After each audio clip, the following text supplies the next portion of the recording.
आणि आजपासून विधिमंडळाचं अधिवेशन सुरू होते, त्यामुळे विविध प्रश्नांवरून विरोधक आक्रमक होण्याची शक्यता आहे।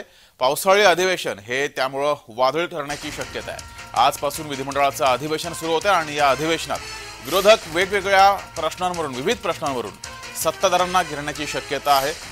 त्यामुळे हे अधिवेशन वादळी होण्याची शक्यता आहे। आजपासून या अधिवेशनाला सुरुवात होते। पावसाळी अधिवेशन आजपासून सुरू होते, मात्र राज्यासमोर अनेक प्रश्न आहेत। या विविध प्रश्नांवर विरोधक आक्रमक होण्याची शक्यता आहे। शेतकऱ्यांचे प्रश्न, कांदा प्रश्न असे अनेक प्रश्न, या प्रश्नांवर विरोधक आक्रमक होण्याची दाट शक्यता आहे।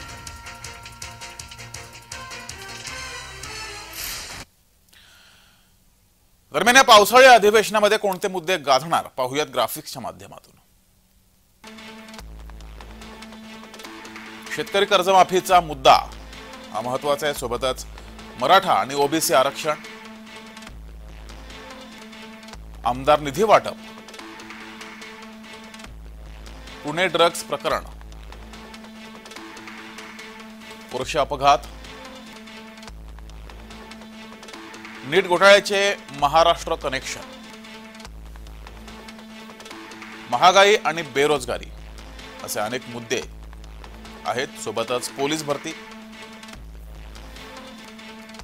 शक्तीपीठ महामार्ग, या महामार्गाला शेतकऱ्यांनी विरोध केला होता, भ्रष्टाचाराची प्रकरणं असे विविध मुद्दे आहेत आणि या विविध मुद्द्यांवर पावसाळी अधिवेशन गाजण्याची शक्यता आहे।